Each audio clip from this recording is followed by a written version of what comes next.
அண்ணா அண்ணா என்னாச்சு இங்க பாருங்க என்னங்க அண்ணா இங்க பாருங்க பாருங்க என்னங்க மித்ரா என்னங்க ஆச்சு? ஆண்டி ப்ளீஸ், அக்கெல்லாம் மத்தவங்களும் போயிருக்காங்கல்ல, எப்படியாவது மெடிசனை கொண்டு வருவாங்க. நீங்க கொஞ்சம் தைரியமா இருங்க.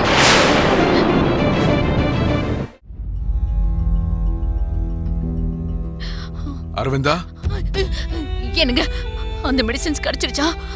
இல்ல அரவிந்தா, எவ்வளவு ட்ரை பண்ணியும் கிடைக்கல. விவேக், உனக்கு அது கிடைச்சதாப்பா? கிடைக்கல பெரியம்மா.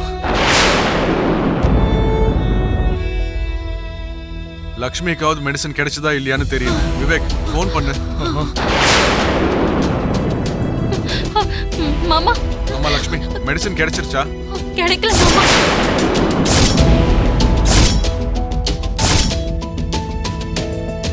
நான் எவ்வளவு ட்ரை பண்ணியும் அந்த மெடிசன் கிடைக்கல. என்ன மெடிசன் கிடைக்கலையா? ஆமா டாக்டர். என்னாச்சு டாக்டர்? ஏற்கனவே ரொம்ப நேரம் ஆயிடுச்சு. சொல்ல போனா இன்னும் 1/2 மணி நேரம் வரைக்கும் தான் மித்ராவை காப்பாற்ற முடியும்.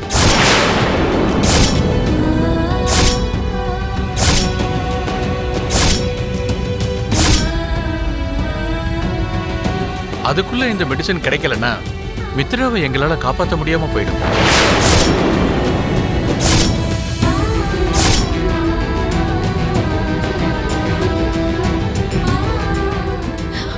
அப்படியெல்லாம் சொல்லாதீங்க டாக்டர், ஏதாவது ஒண்ணு செய்யுங்க. என்னால ஏதாவது செய்ய முடிஞ்சா நான் கண்டிப்பா செஞ்சிருப்பேன். ஆனா இப்ப அந்த மெடிசன் தான் ஒரே வழி. அந்த மெடிசன் இல்லைன்னா மித்ராவை காப்பாற்ற முடியாது.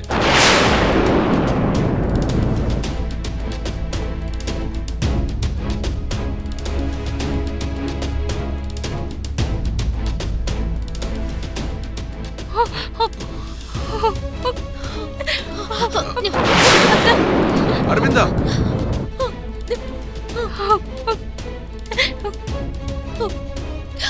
என்னங்க இது?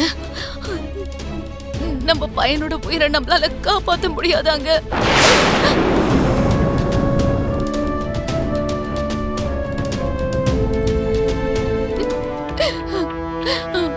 பணம், பேரு, புகழ்னு எல்லாமே இருக்கு. ஆனா நம்ம பையனை காப்பாத்திக்க முடியாத நிலைமையில இருக்குமேங்க. ஏங்க இப்படி?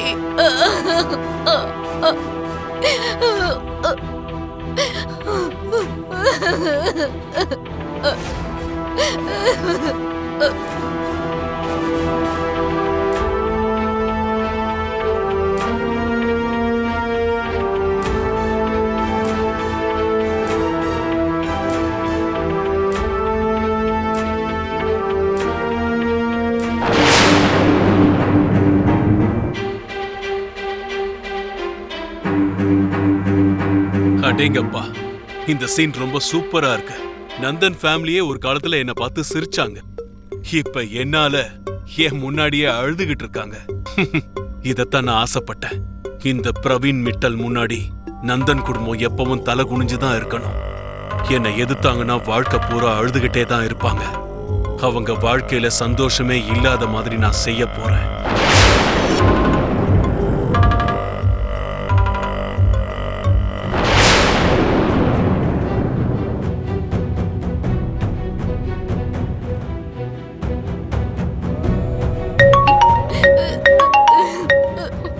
ஹலோ ஹலோ ஹலோ, யாரு? ஹலோ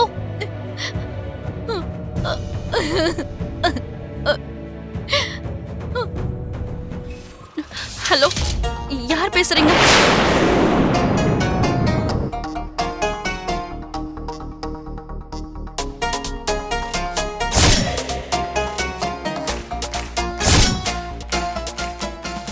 பிரவீன் மிட்டல் பாவம். மித்ராவோட உயிர் காத்துல தீபம் எரியறது போல அலை மோதிக்கிட்டு இருக்குன்னு நினைக்கிறேன். உனக்கு எப்படி தெரியும்? நடக்கிற சம்பவத்துக்கு கதை, வசனம், திரைக்கதை இது எல்லாமே நானா இருக்கும்போது எனக்கு எப்படி தெரியாம இருக்கும்? பிரவீன் மிட்டல் என்ன முட்டாளுன்னு நினைச்சிட்டீங்களா? இது எல்லாத்தையும் செஞ்சது நீதானா? நீ எங்களை பழி தீர்த்துக்கணுங்கிற வெறியில இப்படி ஒரு காரியத்தை செய்வியா? மித்ராவை ஜெயிக்கணுங்கிறதுக்காக நீ இப்படி ஒரு காரியத்தை பண்ணுவியா என்ன? உன்னை நான் சும்மாவே விட போறதில்ல பிரவீன் விட்டல். இத பாரு லக்ஷ்மி, உன்னோட கோபம் அப்புறம் மித்ராவுக்கு பெரிய ஆபத்தா முடிஞ்சது.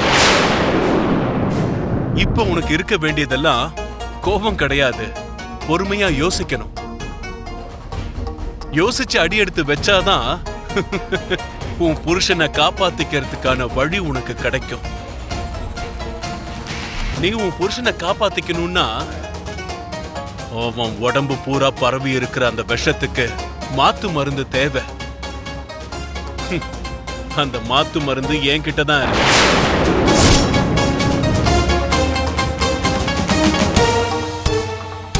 அந்த மருந்து உனக்கு வேணும்னா நான் சொல்ற மாதிரி நீ செய்யணும்.